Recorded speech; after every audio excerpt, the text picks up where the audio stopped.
नमस्कार, मी लक्ष्मण बळ, पूर्वी ॲग्रो इंडस्ट्रीकडून आज आपण कोळसा, तालुका सेनगाव, जिल्हा हिंगोली या क्षेत्रामध्ये आलो आहे. विनायक कृषी सेवा केंद्र कोळसा यांचे हे जे मालक आहेत त्यांच्या शेतामध्ये आपलं ग्रोग्रीन 9 व न्यूट्रिगो यांनी हळद या पिकासाठी वापर केला होता. तर त्याच्यामुळे काय झालं की या हळदीमध्ये कोणत्याच प्रकारचा कीड झाला नाही किंवा कंदसळ किंवा कंदमूळ जे म्हणतो आपण सळ ते लागलेले नाही आहे आणि त्याचे रिझल्ट पण एवढे जबरदस्त आले ते आज आपण पाहण्यासाठी इथं आलेलो आहे. नमस्कार का. नमस्कार. नमस्कार. माझं नाव उकंडी लिंबाजी मसूरकर, राहणार कोळसा, तालुका सेनगाव, जिल्हा हिंगोली. आता आपण एक पूर्वी ॲग्रो इंडस्ट्रीचं जे आता हे आपलं ग्रोग्रीन आहे याचा वापर केला होता. बघा, मी ग्रोग्रीनच्या एकरी म्हणजे माझं 30 गुंठे शेत आहे, म्हणजे पाऊण एकर. याच्यामध्ये मी 8 बॅग ग्रोग्रीन टाकलं. त्याच्यासोबत सुपर फॉस्फेटच्या 2 बॅग टाकल्या. आणि त्याच्यानंतर समजा 1 ते 1.5 महिन्याच्या कालावधीत आपलं न्यूट्री ग्रो हे कॅन आहे बघा, 5 लिटरची, ही कॅन सोडली ड्रीपद्वारे. तर मला याच्यात चांगल्यापैकी रिझल्ट आला. हळदीला कुठलीही कन्सर्न नाही आणि जे कांडीची साईज आहे ही पण चांगली झाली, गट्टू पण चांगले निघले आणि उत्पादन हमी उत्पादन घेण्याची गॅरंटी वाटली.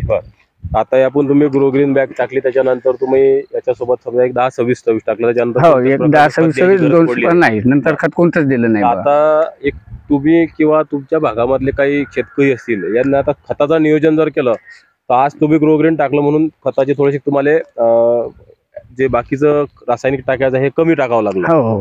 आणि जर दुसरा विषय जर घेतला तर बाकीच्या शेतकऱ्यांना किती मटेरियल टाकावं लागतं समजा एवढ्या क्षेत्रामध्ये जर टाकायचं गरज पडली? जर समजा शेतकऱ्याला 1 एकरी जर डोस करायचा असला तर आता आपलं हे बघा, समजा हे ग्रोग्रीन असलं त्यांना 5 बॅग ग्रोग्रीनच्या 5 बॅग ग्रोग्रीनच्या. आणि आता दुसरं कोणतं म्हटले? आता तुम्ही सुपर फॉस्फेट वापरले. सुपर फॉस्फेट वापरलं. सुपर फॉस्फेटच्या ऐवजी आपल्याला मिराकॉल म्हणून मिराकॉल देता येईल. मिराकॉल आणि जर 3 ते 4 बॅगा वापरायच्या, 3-4 बॅगा त्या वापरायच्या आणि 1 रासायनिक खताचा डोस द्यायचा. बस, नंतर तुम्हाला वॉटर सोल्युबलची गरज भासणार नाही आणि कुठलीच भासणार नाही. म्हणजे आता जर विचार केला तर आपल्या बाकीच्या खताचं नियोजन हे बॅगा वापरल्यामुळे कमी झालंय, त्यामुळे एक शेतकऱ्याचा फायदा नाही. बघू शकता शेतकरी मित्रांनो, आता याच्यामध्ये जर पाहिलं तर ही कांडीची जी साईज आहे हे जर पाहिली तुम्ही तर खूप जाड्या प्रमाणात झालेली आहे. आणि याच्यामध्ये जे दिसतंय हे जर पाहिलं आपण हे मोठ्या प्रमाणात झाली आणि याच्यामध्ये कोणताच कंदसळ किंवा कीड हे दिसून येत नाही आहे. आता काका यांच्या जर शेतामध्ये विचार केला तर आता यांना मिनिमम 30 गुंठ्यामध्ये 20 ते 22 क्विंटलच्या 22 क्विंटलच्या जवळपास 100% अपेक्षा आहे. हळद होण्याची अपेक्षा त्यांना 100% आहे.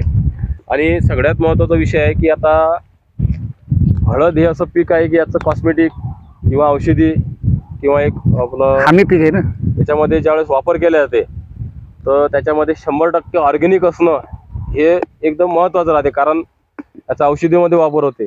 आणि आपण जे दिलेलं मटेरियल आहे 100% ऑर्गॅनिक आहे आपलं ग्रोग्रीन. त्याच्यानंतर ज्यांनी हे जे न्यूट्रिगोची कॅन सोडली, हे कॅन सोडल्यानंतर काय झालं की याच्यामधली जे कंदाची साईज आहे किंवा जी सड आहे एकदम हे 100% नाहीशी झाली.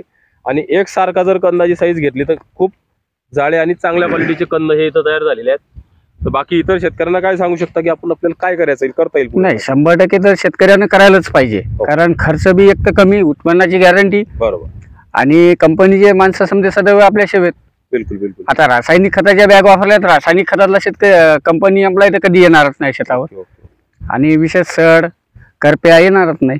सगळ्यात महत्त्वाचा विषय आहे की याच्यामध्ये जे कंटेन आहेत त्याच्यामुळे काय होणार आहे की कीड कमी होते, करप्याचं प्रमाण कमी होते आणि रासायनिक खत कमी वापरावं लागते.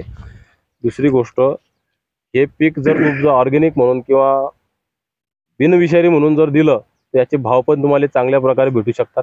कारण आजची व जगाची मागणी एकच आहे की रासायनिक कमी आणि ऑर्गॅनिकमध्ये जर असेल तर अशा प्रकारच्या प्रोडक्टले भाव चांगले भेटू शकतात. आणि हे तर एक औषधी वनस्पती म्हणून याचा कॉस्मेटिक असो किंवा औषधीमध्ये असो किंवा अजून एक काही वेगळ्या वेगळ्या भागामध्ये याचा वापर केला जाते आणि याच्यासाठी खूप मोठ्या प्रमाणात मागणी आहे.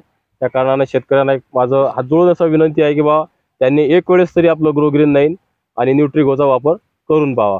आपल्या जवळच्याच कृषी सेवा केंद्रामध्ये कोळसा इथं पण उपलब्ध भेटून जाईल. साहेबांच्या काउंटरवरती एक वेळेस यांना अवश्य भेट द्यावी. नमस्कार.